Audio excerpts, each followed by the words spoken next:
श्री स्वामी समर्थ, जय स्वामी समर्थ, श्री स्वामी समर्थ, जय स्वामी समर्थ, श्री स्वामी समर्थ महाराजांच्या नामस्मरणाने आजच्या व्हिडिओला सुरुवात करते. तर आज मी तुम्हाला देवयानी एकादशी दिवशी कोणत्या गोष्टी पाळाव्यात त्या सांगणार आहेत.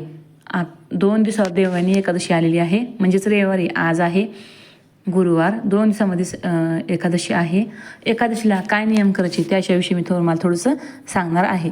एकादशी उपवास करून दुसऱ्या दिवशी सोडावा. या दिवशी श्री विष्णू सहस्त्रनामाचं पठण करावं. विठ्ठल रुक्मिणीला तुळस अर्पण करावी. मसूर, हरभरा, भोपळा याचं सेवन करू नये. एकादशीच्या दिवशी जमिनीवर झोपा.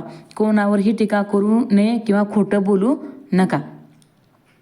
एकादशी दिवशी तुळशीची पानं तोडवू नका, कारण एकादशी दिवशी तुळशीचे पानं आपण भगवान विष्णूंना अर्पण करतो व विठ्ठल रुक्मिणीला अर्पण करतो. त्यामुळं तुळशीचे पानं न तोडण्याचं त्या दिवशी महत्त्व आहे. अगोदरच्या दिवशी तुम्ही तुळशीची पानं तोडून ठेवू शकता आणि दुसऱ्या दिवशी एकादशीच्या दिवशी तुम्ही भगवान कृष्णाला किंवा भगवान विठ्ठल रुक्मिणीला तुम्ही अर्पण करू शकता. दिवस रात्र देवाचा अखंड दिवा लावून ठेवा. तसेच ओम नमो भगवते वासुदेवाय नमः या मंत्राचा जप नक्की करा. त्या दिवशीचा म्हणजेच देवयानी एकादशीचा उपवास केल्याने 100 गाय दान केल्याचं पुण्य मिळतं. तर या छोट्या छोट्या गोष्टी आहेत, नक्कीच तुम्हाला त्या दिवशी करायचे आहेत. केलेली सेवा श्री स्वामी समर्थ महाराजांच्या चरणी अर्पण.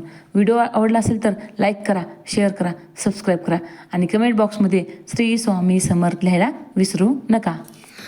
आजचा व्हिडिओ आवडला असेल तर लाईक करा, शेअर करा, सबस्क्राईब करा. श्री स्वामी समर्थ.